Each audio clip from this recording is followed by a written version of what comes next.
Hello বন্ধুরা, আজকে আমরা জানবো নিশীথ সূর্যের দেশ নামে পরিচিত ইউরোপ মহাদেশের একটি উন্নত দেশ নরওয়ে সম্পর্কে। নরওয়ে সম্পর্কে এমন 10টি সেরা অজানা ফ্যাক্ট জানাবো যা তোমাকে অবাক করতে চলেছে। তাই একদমই সময় নষ্ট না করে চলো ভিডিওটা শুরু করা যাক। আর ভিডিওতে যারা নতুন আসছো তারা চ্যানেলটাকে সাবস্ক্রাইব করে রাখবে এরকম ভিডিও পাওয়ার জন্য।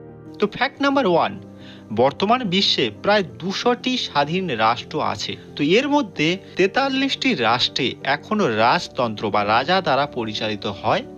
সেই সব দেশগুলির মধ্যে একটি দেশ হলো নরওয়ে।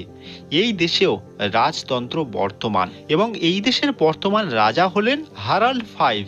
ফ্যাক্ট নাম্বার 2, বিশ্বের সবচেয়ে শান্তিপূর্ণ দেশের তালিকায় কয়েক দশক ধরে ক্রমাগত সেরা 10-এ অবস্থান করছে নরওয়ে। বর্তমানে 2024-এর ডেটা অনুযায়ী নরওয়ের র্যাঙ্ক 7 নম্বর স্থানে আছে এই তালিকায়। এবং এই তালিকায় ভারতের স্থান 143টি দেশের মধ্যে 126তম এবং বাংলাদেশের স্থান এই 143টি দেশের মধ্যে 129তম।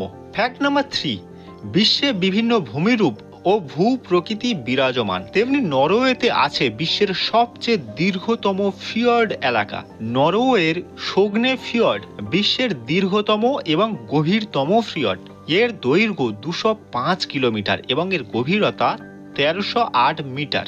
ফ্যাক্ট নাম্বার 4, নরওয়ে শহরের উত্তরে ট্রমসো এবং লংয়ারভাইন নামে দুটি শহর আছে, যেখানে শীতকালে সব সময় থাকে রাত্রি, যেটা নভেম্বর থেকে ফেব্রুয়ারি মাস পর্যন্ত। এই সময় সূর্যের আলো দেখাই যায় না এই শহরগুলিতে। অন্যদিকে এই স্থানেই আবার গ্রীষ্মকালে অর্থাৎ মে থেকে আগস্ট মাস পর্যন্ত সূর্য ডোবে না, অর্থাৎ রাতের সময়ও সূর্য দেখা যায়। তাই এই শহরকে নিশীথ সূর্যের দেশ হিসাবেও আমরা চিনে থাকি। যারা এখনো চ্যানেলটাকে সাবস্ক্রাইব করেনি অবশ্যই সাবস্ক্রাইব করে রাখবে, এইরকম ভিডিও আরও আসতে চলেছে। ফ্যাক্ট নাম্বার 5, শীতকালের সময় সূর্যের দেখা পাওয়া যায় না, কিন্তু সূর্যের আলোর আভাস হেতু একটা সবুজ আলো দেখতে পাওয়া যায়, যার নাম নর্দার্ন লাইটস। এটা দেখতে এতটাই সুন্দর এবং রহস্যময়ী লাগে যে প্রতি বছর বিপুল পরিমাণ ট্যুরিস্ট এই দেশে ঠিক এই সময়ে অর্থাৎ শীতকালেই ভিড় জমায়। ফ্যাক্ট নাম্বার 6, প্রতি বছর ডিসেম্বর মাসে 5টি বিষয়ে নোবেল প্রদান করা হয়। সেগুলি হলো পদার্থবিজ্ঞান, রসায়ন, চিকিৎসা বিজ্ঞান, সাহিত্য এবং শান্তি, এই 5টি বিষয়। তবে নোবেলগুলি দেওয়া হয় সুইডেনের স্টকহোম নামক শহর থেকে, কিন্তু একমাত্র শান্তিতে নোবেল দেওয়া হয় নরওয়ের রাজধানী অসলো থেকে। এবং এটি যে নরওয়ে থেকে দেওয়া হবে এই কথা স্বয়ং যার নামে নোবেল দেওয়া হয় সেই আলফ্রেড নোবেল উইল করে গেছেন। তাই শান্তিতে নোবেল কেবলমাত্র নরওয়ে থেকে দেওয়া হয়, এটা তোমরা মনে রাখবে।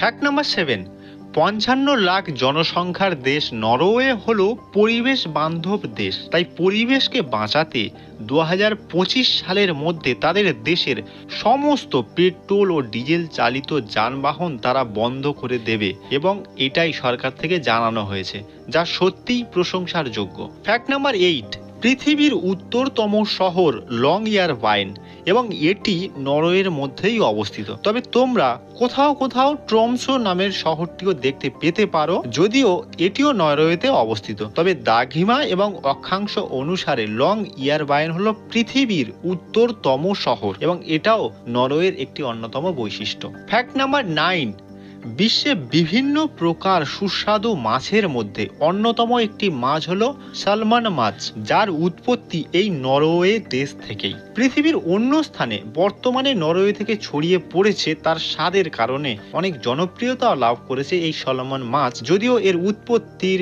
একমাত্র স্থল হলো নরওয়ে। ফ্যাক্ট নাম্বার 10, ইউরোপীয় উচ্চ কর প্রদানকারী দেশগুলির মধ্যে একটি দেশ হলো নরওয়ে। উচ্চ আয়কারী ব্যক্তিদের 38 থেকে 52% পর্যন্ত ট্যাক্স দিতে হয় সরকারকে। তবে তার বিনিময়ে সরকার তাদেরকে দেয় বিনামূল্যে স্বাস্থ্য পরিষেবা, উচ্চ মানের শিক্ষা এবং সাধারণ ব্যক্তিদের জন্য পেনশনের ব্যবস্থা আছে। তবে উচ্চ কর দিতে হলেও অসুবিধা হয় না, কেননা তাদের আয় অনেকটাই বেশি বাংলাদেশ এবং ভারতীয় মানুষদের তুলনায়। তাদের গড় আয় প্রায় $79,000 প্রতি মাসে। তো বন্ধুরা, এই ছিল আজকের ভিডিওটা যদি ভালো লাগে তো প্রত্যেকে লাইক করে দিও। দেখা হচ্ছে পরের ভিডিওতে।